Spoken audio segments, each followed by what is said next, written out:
Hallelujah. Good morning. सुबह हो चुकी है। आइए प्रभु के वचन पर मनन करें। प्रार्थना।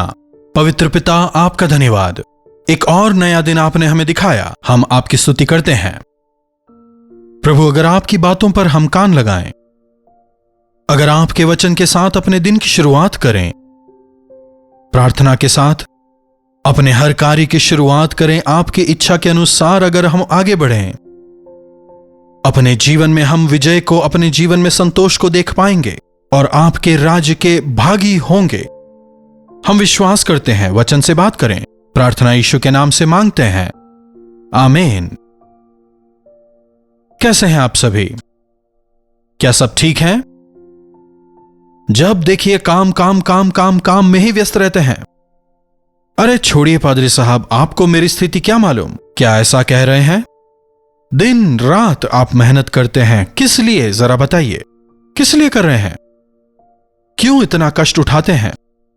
सुलेमान लिखता है, अपने जीवन में सब कुछ देखने के बाद, सबसे उच्च स्तर पर पहुंचने के बाद, सब कुछ, बहुत कुछ, ये वो सब कुछ करने के बाद, बड़ा नाम कमाने के बाद, महाराजा के तौर पर जीने के बाद, जीवन के अंत के आते आते मैंने ये हासिल कर लिया, मैंने वो हासिल कर लिया, मुझे ऐसा लगा तो था, लेकिन यह सब कुछ व्यर्थ है, व्यर्थ है, व्यर्थ है कहता है। अपनी बुजुर्गावस्था में आते आते अपनी गलतियों को समझकर सीख देता है कि मैंने जो गलती की तुम ना करो। कुछ लोग कहते हैं सुलेमान ने तो खूब एंजॉय कर लिया और अब हमें कह रहा है। मुझे भी ऐसा ही लगता था। मेरे पिता 40 की उम्र में उद्धार पाते हैं, तब मेरी उम्र 18 थी।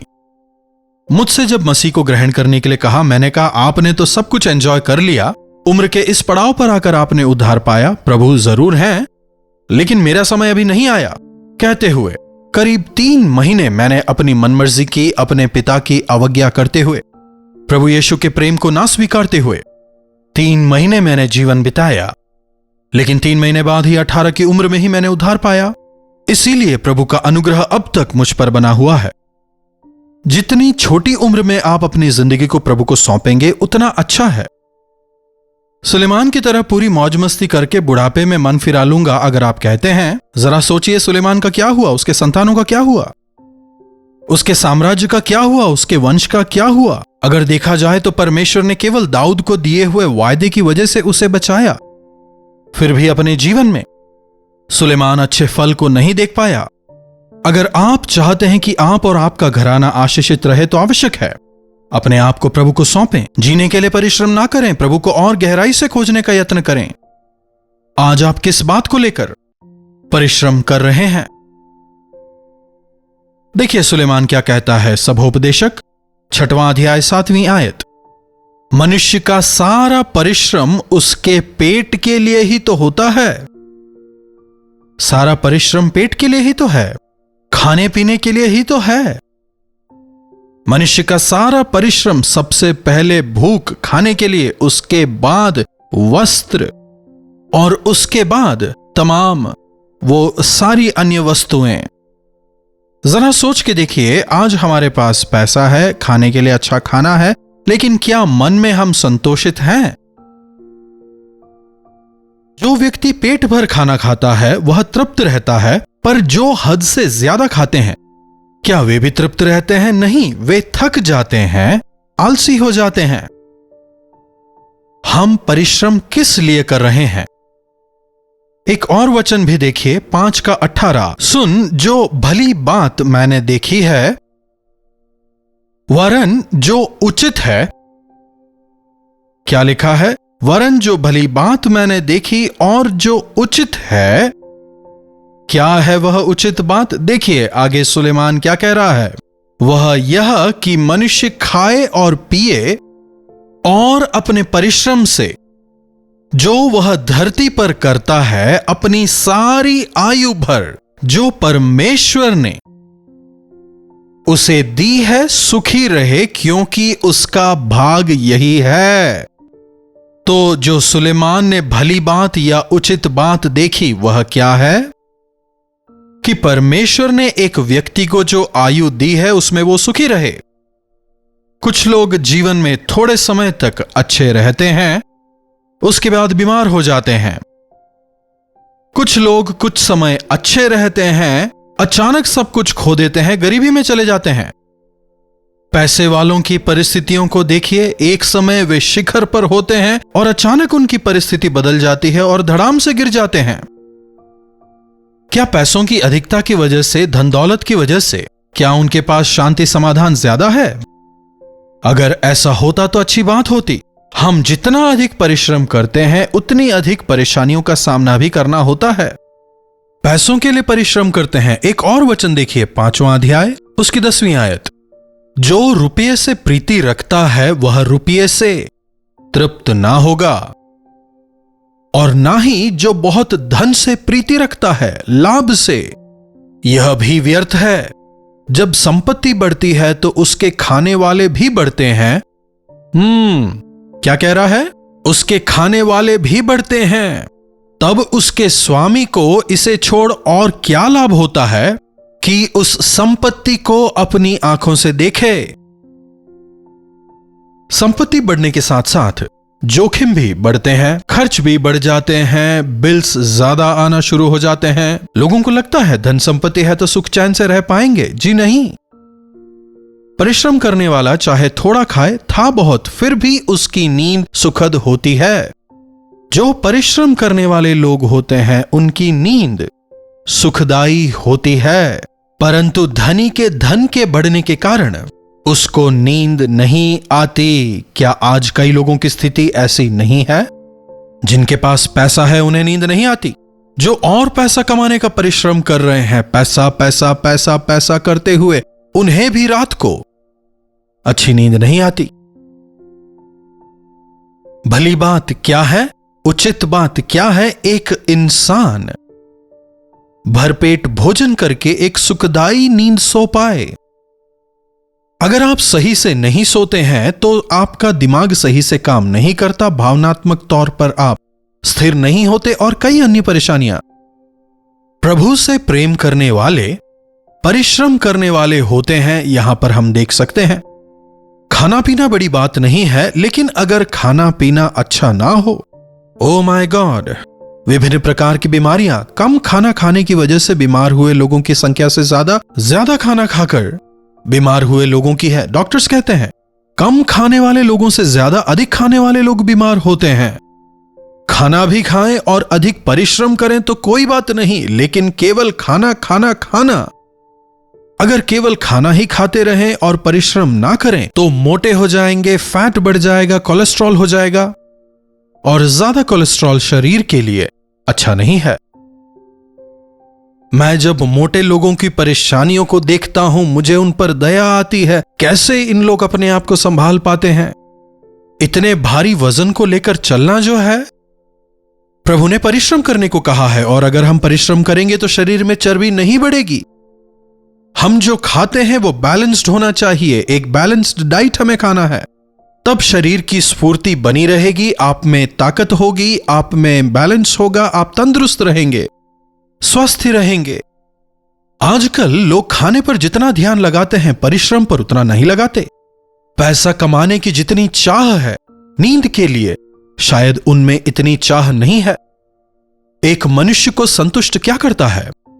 परिश्रम करना और अच्छा भोजन और एक अच्छी नींद, यही जीवन को संतुष्ट करता है।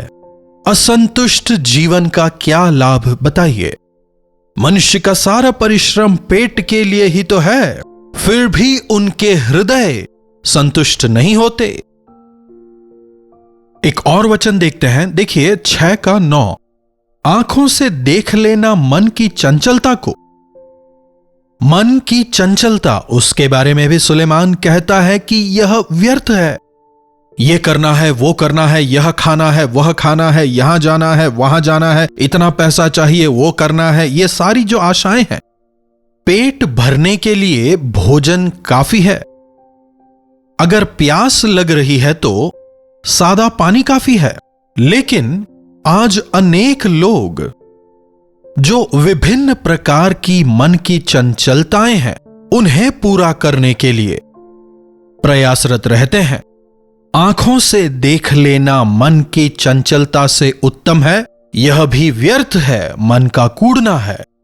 आजकल लोगों को घर का खाना पसंद नहीं है, मां के हाथ का खाना आजकल लोगों को, बच्चों को पसंद नहीं। हमें तो वहां जाकर खाना है, उस रेस्टोरेंट में खाना है। कई बच्चे आजकल ऐसे हो गए हैं। बहनों, आपसे पूछ रहा हूं, घर पे खाना बनाते हैं या फिर ऑर्डर करके खाते हैं? विदेश के जो तौर तरीके हैं आजकल हमारे देश में भी पनप रहे हैं। लोगों के पास आज घर में खाना बना के अच्छा खाना खाने का समय नहीं है, क्योंकि उनका सारा समय जो है वह पैसा कमाने में चला जाता है। फिर ऑर्डर करके खाते हैं और बीमार होते हैं। अगर हम घर का बना हुआ खाना खाएंगे, अगर हम पौष्टिक आहार खाएंगे, तो फिर बीमार होकर व्यर्थ में डॉक्टर के पास जाके पैसे खर्च करने की आवश्यकता नहीं होगी ना। इसीलिए सुलेमान कह रहा है, जो भली बात मैंने देखी है वरन जो उचित है वह यह कि मनुष्य खाए पिए और अपने परिश्रम से और अपनी सारी आयु भर सुखी रहे। सारी आयु भर जो परमेश्वर ने उसे दी है सुखी रहे, क्योंकि उसका भाग यही है, बूढ़े हो जाने पर भी आपका शरीर स्वस्थ हो। कालेब इस तरह से कहता है, जब मूसा ने मुझे भेजा था मैं 40 का था और अब 80 का हूं। तब मेरे अंदर जितनी ताकत थी आज भी मेरे अंदर उतनी ही ताकत है, कहता है। जो लोग संतुष्ट रहते हैं उनमें समाधान होता है, ताकत होता है। हर बात में वे संतृप्त रहते हैं, इसलिए अनावश्यक रोग उन्हें नहीं होते, स्ट्रेस वगैरह नहीं होता, डर भय उनमें नहीं होता, चंचलता को वे स्थान नहीं देते। जो प्रभु ने आपको दिया है उसमें संतुष्ट रहने का प्रयास करें। प्रभु, यह जो भोजन आपने दिया है आपका धन्यवाद, यह मेरे शरीर के लिए काफी है। पीने के लिए साफ पानी दिया है, धन्यवाद। अगर आपको जो दिया गया है उसमें आप संतुष्ट रहें तो आनंदित रहेंगे, हर्षपुष्ट रहेंगे, स्वस्थ और ताकतवर बने रहेंगे। जो आपका नहीं उसके पीछे क्यों भागना? किसी ने कहा है, भागकर दूध पीने से अच्छा ठहर कर पानी पीना। दौड़ते दौड़ते दौड़ते दौड़ते इतनी सारी कैलोरीज बर्न करने के बाद आप दूध पी रहे हैं, बेहतर होता कि आप सादा पानी पीते। मानवीय शरीर जो है ऑन एन एवरेज 60% पानी है। पानी हमारे लिए बहुत आवश्यक है। रिसर्च बताते हैं कि लगातार पानी पीते रहने से हमारा शरीर शुद्ध रहता है। मेरे कहने का मतलब यह है कि आपके पास जो है उसमें आप संतुष्ट रहें, जो नहीं उसे पाने का प्रयास ना करें। अगर आपको आपके जीवन में आनंद चाहिए, शांति चाहिए, तो आपके पास जो है उसके लिए प्रभु का धन्यवाद करें, जो नहीं है उसके लिए प्रार्थना करें, परिश्रम करें। आजकल लोग बिना परिश्रम करे पैसा कमाना चाहते हैं। प्रभु ने कहा है कि मैं तुम्हारे परिश्रम को आशीष दूंगा।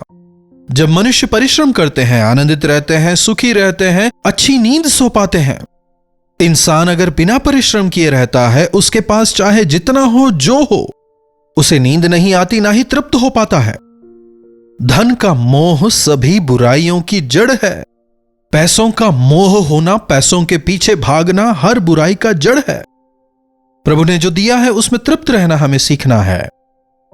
धन का मोह करने वाले, पैसों के पीछे भागने वाले मुसीबत में पड़ते हैं, परीक्षाओं में पड़ते हैं। वचन बताता है, देखिए, ये पैसों का व्यापार करना या फिर पैसों को ब्याज पर चढ़ाना, गलत तरीकों से लाभ कमाना, हिसाब किताब में धोखाधड़ी करना, गलत तरीके से व्यापार करना, गलत मार्गों के द्वारा मैं अमीर बनना चाहता हूं, ऐसी सोच रखना हमारे लिए बिल्कुल अच्छा नहीं है, हमारे भविष्य के लिए अच्छा नहीं है। आप चाहे कितना पैसा कमा लें, उसका आनंद नहीं ले पाएंगे। गलत तरीके से कमाया गया धन कभी आपका नहीं हो सकता। नीति वचन 13:22 हमें बताता है कि दुष्ट की जो संपत्ति है वह धर्मियों के लिए रखी जाती है। आप चाहते तो हैं कि जो पैसा आपने कमाया है वह आगे चलकर आपके बच्चों का हो, लेकिन अगर आपने उसे धोखे से कमाया है तो आपके बच्चे उसका आनंद नहीं ले पाएंगे। अगर एक व्यक्ति में संपूर्ण तृप्ति है, बड़ी आसानी से वह सो पाएगा। मसीह में वास करने वाले संतृप्त रहते हैं। आपके पास किस चीज की कमी है अगर पूछा जाए तो क्या आप कह सकते हैं कि मैं पूरी तरह तृप्त हूं? यकीनन घर में कमियां जरूर रहेंगी, लेकिन फिर भी क्या आप कहने पाएंगे, प्रभु ये जो दिया इसके लिए आपका धन्यवाद, प्रभु यह घर दिया छोटा ही सही आपका धन्यवाद, खाना दिया धन्यवाद, प्रभु आज की मेरी जरूरतों को आपने पूरा किया है। अगर आप ऐसा कहने पाएं तो बहुत अच्छी नींद आप सोने पाएंगे, स्वस्थ रहने पाएंगे और प्रभु के सानिध्य में आनंदित रहने पाएंगे। ऐसी स्थिति प्रभु हम में से प्रत्येक को दें। प्रार्थना। पवित्र प्रेमी पिता परमेश्वर, प्रभु आजकल संसार में मनुष्य विभिन्न चीजों के पीछे दौड़ रहे हैं, निरर्थक चीजों को पाने के लिए दिन भर भागते रहते हैं, सृष्टिकर्ता परमेश्वर को भूलकर, परमेश्वर के लिए जीने की इच्छा को छोड़कर, जीवन के लिए जो सबसे महत्वपूर्ण है परमेश्वर के साथ में समय ना बिताते हुए, पैसा ही हर समस्या का समाधान है सोचते हुए आपको छोड़ पैसों के पीछे भागने वाले प्रत्येक से आज आप बात करें। भली और उचित बात यह है कि मनुष्य खाए पिए और तृप्त रहे। प्रभु जैसे आज आपने अपने वचन से हमें बताया, होने दें कि आपकी हर संतान एक अच्छी नींद सोने पाए, जो नहीं है उसके पीछे ना भागकर जो है उसके लिए धन्यवादी हो। मेरी हर जरूरत को पूरा करने वाले परमेश्वर मेरे साथ हैं, इस विश्वास के साथ आपके गवाह होकर जीने का अनुग्रह प्रत्येक को दें। प्रार्थना यीशु के नाम से मांगते हैं, आमीन। अब हमारे पिता परमेश्वर का प्रेम, प्रभु यीशु मसीह का अनुग्रह और पवित्र आत्मा की सहभागिता संगति हम में से प्रत्येक के साथ सदा सर्वदा बनी रहे, आमीन। प्रभु की महिमा हो। आप अपने प्रार्थना विषयों को 9884907779 पर भेज सकते हैं। अपने प्रार्थना विषयों को हमें भेजें, हम आपके लिए जरूर से प्रार्थना करना चाहेंगे।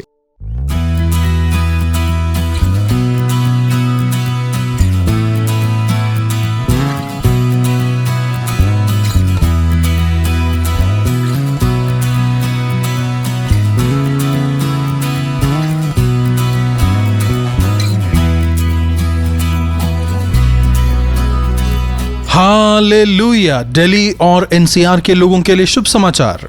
आप लोगों से मिलने के लिए हम दिल्ली आ रहे हैं। मार्च 20 तारीख को एक दिन की सभा का आयोजन किया जा रहा है। हम आप लोगों से मुखोमुख होना चाहते हैं, जो किसी भी प्रकार की बीमारी, परेशानी, तकलीफों में हैं। हम विशेषकर आपके लिए प्रार्थना करना चाहेंगे। साथ ही साथ कैलवरी दर्शन तेलुगु टीवी कार्यक्रम के और हिंदी टीवी कार्यक्रम के दर्शकों से मिलने के लिए हम उत्साहित हैं। सोशल मीडिया पर भी हर रोज हिंदी और तेलुगु में कार्यक्रमों का प्रसारण किया जा रहा है। मैं आशा करता हूं आप उनके द्वारा भी आशीषों को पा रहे हैं। सोशल मीडिया और टीवी के साथ साथ हम चाहते हैं कम से कम एक दिन हम आपसे मुखोमुख हो सकें। इसीलिए मार्च 20 तारीख को दोपहर 2 से शाम को 5 बजे तक, फिर शाम 6 से रात 10 बजे तक सभाएं तेलुगु और हिंदी में रहेंगी। आप सबों से अनुरोध है, आप इन सभाओं में जरूर शामिल हों और आशीषित हों। हम YWCA कॉन्स्टेंटाइना hall, gate 1, gurdwara Bangla Sahib, Ashoka road, नई दिल्ली में हम 1 डे गेट टुगेदर का आयोजन कर रहे हैं। और अधिक जानकारी के लिए आप 8939393939 पर या फिर स्क्रीन पर दिखाए जा रहे नंबर पर व्हाट्सएप करें। जरूर आएंगे ना?